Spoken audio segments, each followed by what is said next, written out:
Welcome to கல்வி நம் கையில். டெட் பேப்பர் 1 and 2 சயின்ஸ்ல 6th டேர்ம் 1ல யூனிட் 5 விலங்குலகம் பார்க்க போறோம். ஏற்கனவே சொன்னதான் ஈஸி டு ஹார்ட் போறதுக்காக தான் நம்ம 6th இருந்து ஸ்டார்ட் பண்ணியிருக்கோம். ஸோ பேப்பர் 1 and 2 பார்க்கறதுனால ஸோ ரொம்ப சிம்பிளான விஷயத்துல இருந்து இம்பார்ட்டன்ட் வரைக்கும் நம்ம பார்த்துடலாம்.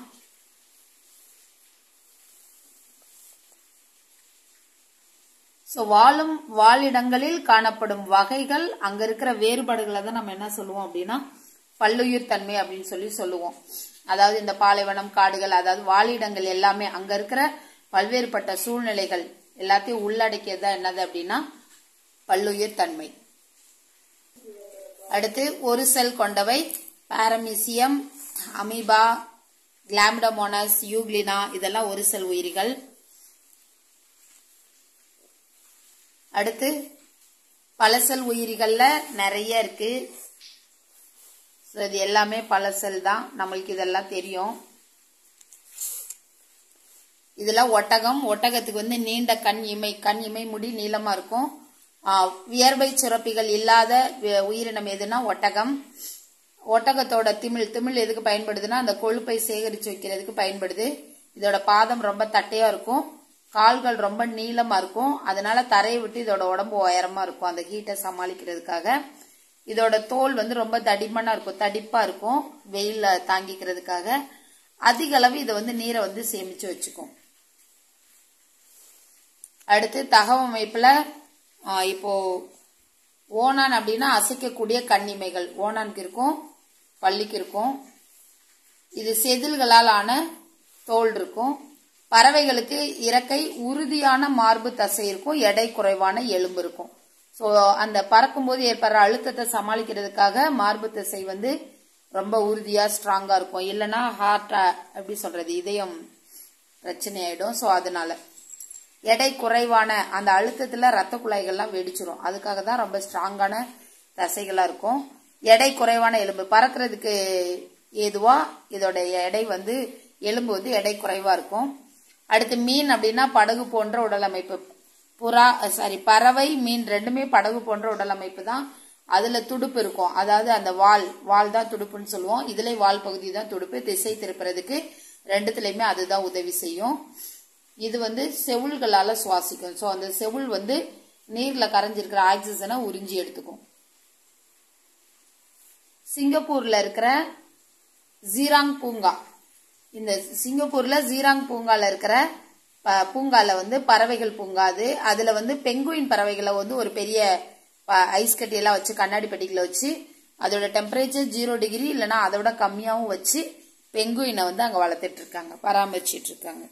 ஸோ பெங்குயின் பராமரிக்கப்படும் இடம் எது அப்படின்னா சிங்கப்பூர்ல இருக்க ஜீராங் துருவ பகுதியில தான் பெங்குயின் இருக்கும். இங்க வந்து பறவைகள் பூங்கால வந்து வச்சிருக்காங்க. அடுத்து செல் பார்க்க போறோம். உயிரினங்கள்ல வந்து செல் அப்படிங்கிற ஒரு மிகச்சிறிய செயல்படும் அலகுகளால் ஆனதுதான். ஸோ உயிரினங்கள் அனைத்தும் செல்களால் ஆனவை. அந்த செல்கள் வந்து செயல்படும் அலகு. சில உயிரினங்கள் ஒரே ஒரு செல்லால் ஆயிருக்கும், சில உயிரினங்கள் நிறைய செல்களால உருவாயிருக்கும். ஸோ ஒரே ஒரு செல்லால உருவான உயிரினங்களுக்கு உதாரணம் அப்படின்னா அமீபா, பாரமீசியம், யூக்ளினா, கிளாமிடோமோனஸ் இதெல்லாம் சொல்லலாம். பல செல் உயிரினங்களுக்கு மித்த எல்லாத்தையும் நம்ம சொல்லலாம். ஒரு செல் உயிரினங்கள் அப்படிங்கிறது ரொம்ப ரொம்ப மிகச்சிறியது. இதை நுண்ணோக்கியால் மட்டுமே பார்க்க முடியும். அந்த செல்லோட அனைத்து செயல்பாடுகளும் அந்த ஒரே ஒரு செல் மூலமாவே நடைபெறும். அமீபாக்குள்ள உட்கரு உள்ள ஒரு செல் உயிரினம் அப்படின்னா அமீபா. சோ இந்த அமீபா வந்து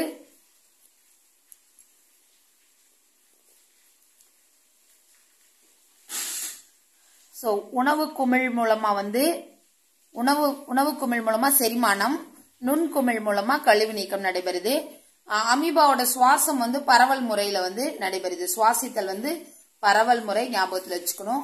அடுத்து விரல் போன்ற நீட்சிகள், அதுதான் போலிக்கால்கள். இந்த போலிக்கால்கள் மூலமா தான் இடப்பெயர்ச்சி செய்யுது. மேக்சிமம் இது எல்லாமே நீர்வாழ் உயிரினங்கள் தான். பாரமீசியம் வந்து நீர்வாழும் ஒரு செல் உயிரினம். இது வந்து குறு இலைகள் மூலமா இடப்பெயர்ச்சி செய்யுது. அடுத்தது யூக்ளினா. சோ ஈக்லினாவும் ஒரு செல் உயிரினம். இது வந்து கசை இலை மூலமா இடப்பெயர்ச்சி செய்யுது. அடுத்து பல செல் உயிரினம். இது எல்லாமே பல செல் உயிரினங்கள். சோ இங்க ஒரு செல் பல செல் உயிரினங்களோட கேரக்டரிஸ்டிக் கொடுத்திருக்காங்க.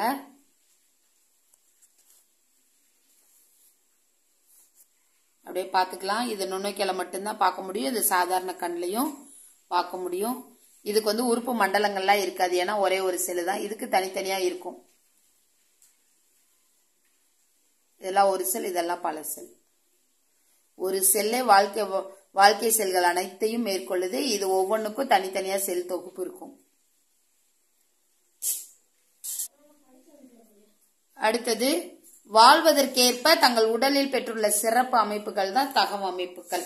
சோ ஒவ்வொரு உயிரினமும் அது வாழ்றதுக்கான சிறப்பான ஒரு அமைப்பை வந்து அதோட உடம்புல பெற்றிருக்கும். அதை தான் நம்ம என்னன்னு சொல்லுவோம்னா தகவ அமைப்புன்னு சொல்லுவோம். சோ இப்ப ஃபர்ஸ்ட் மீன் பார்த்தோம்னா அதோட தகவமைப்பு என்னன்னா படகு போன்ற ஒரு வடிவத்தை வந்து அது பெற்றிருக்கும்.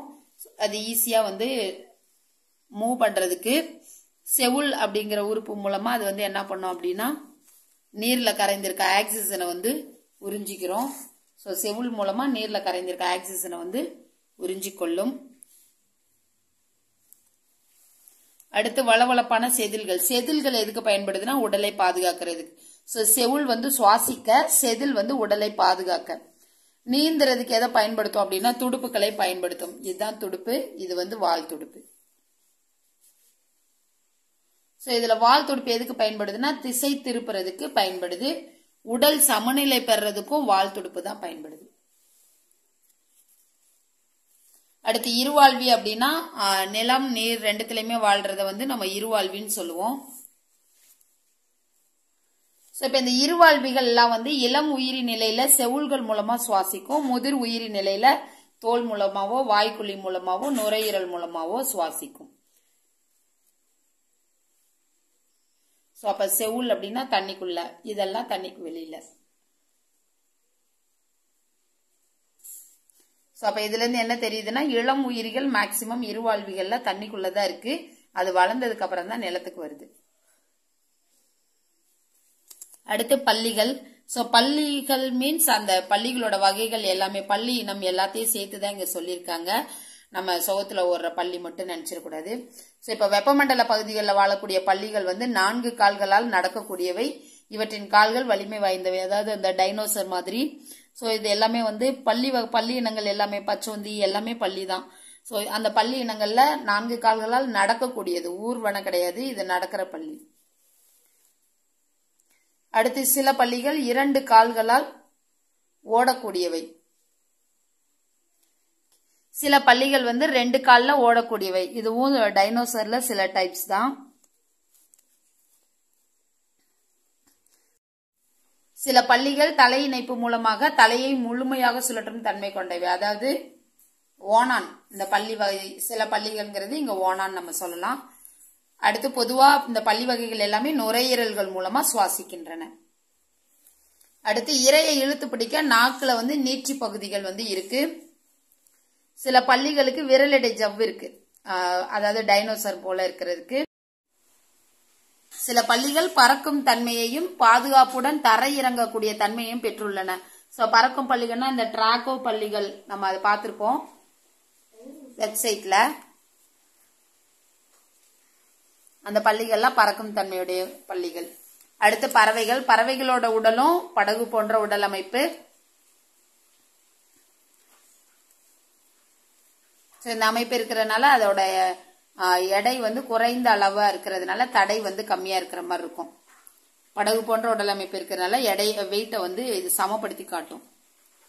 அடுத்து இதுக்கு வாய்க்கு பதிலாக அலகுகள் இருக்கு, அதெல்லாம் சிம்பிள், அதனால நான் இது பண்ணல. பறவைகள் வந்து நுரையீரல் மூலமா சுவாசிக்கின்றன. அடுத்து எலும்பு வந்து காற்று அறைகளுடன் கூடிய, அதாவது உள்ளீடற்ற எலும்புன்னு சொல்லுவாங்க. இத உள்ள வெயிட் இல்லாம இருக்கிறதா உள்ளீடற்ற எலும்பு.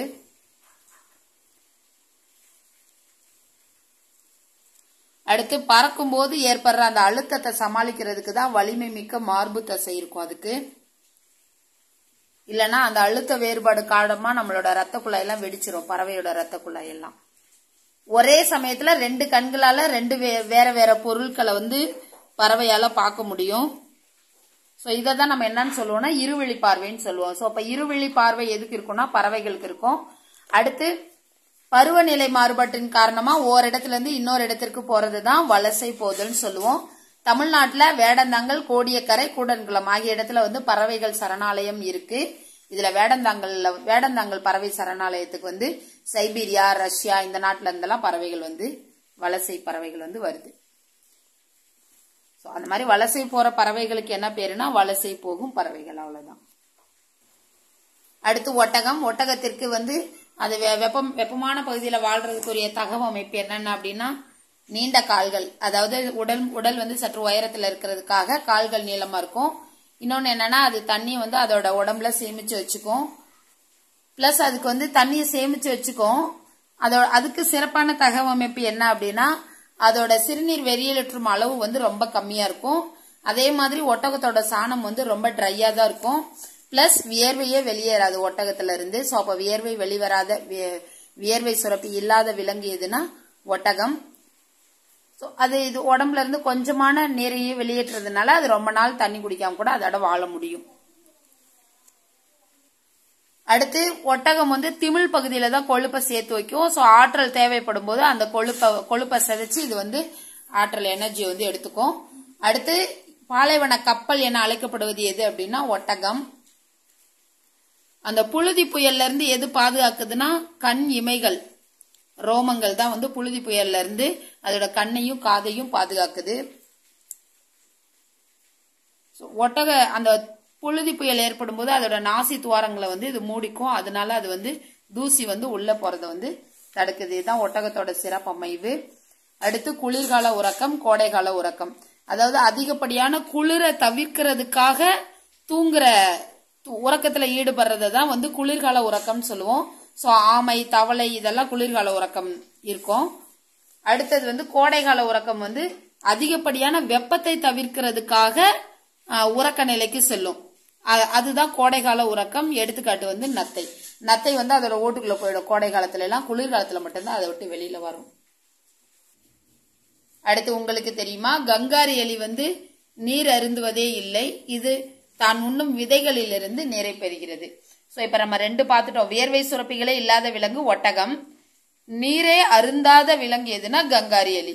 சோ இந்த கங்காரி எலி எங்க இருக்கும்னா பாலைவனத்துல இருக்கும். சோ தண்ணி ஓரியன்டா ஒரு விஷயம் நடக்குதுன்னா அது பாலைவன விலங்கு தான். அடுத்து இதெல்லாம் வந்து நம்ம பார்த்த உடனே தெரிஞ்சிடும். அதோட பேரை கேட்டோடனே அது எங்க வாழுது, அதுக்கேற்ற தகவமைப்பு என்ன அப்படின்னு சொல்லி நம்மளுக்கு தெரியும். இதுல இந்த வரையாடு என்ன அப்படின்னா அந்த வலுவான குழம்புகள், நீளமான ரோமங்கள். சோ ஓடுவதற்கேற்ற வலுவான குழம்பு. இந்த குழம்பு இருக்கிறதுனாலதான், குழம்புனா என்ன அப்படின்னா அந்த காலில் கீழே இருக்கிற இடம் தான், அதுதான் குழம்பு. அது பாறைகளோட இடுக்குல கூட இதால வந்து ஈஸியா போக முடியும்னு சொல்றாங்க. நமது மாநில விலங்கான நீலகிரி வரையாடு. சோ நம்மளோட மாநில விலங்கு எதுனா வரையாடு. எக்ஸாக்ட்லி நீலகிரி வரையாடு.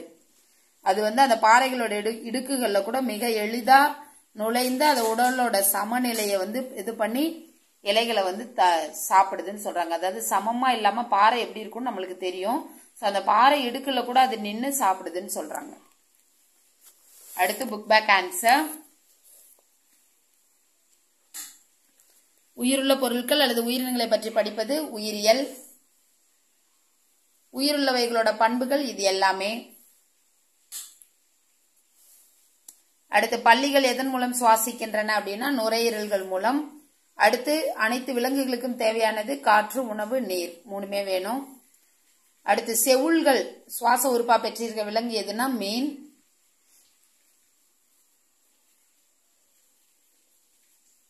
அடுத்து ஒரு வாழிடத்தின் இங்க வந்து தவளை டவுட் வரலாம். இருவாழ்வியும் இளம் உயிரில தான் செவுள் இருக்கும்.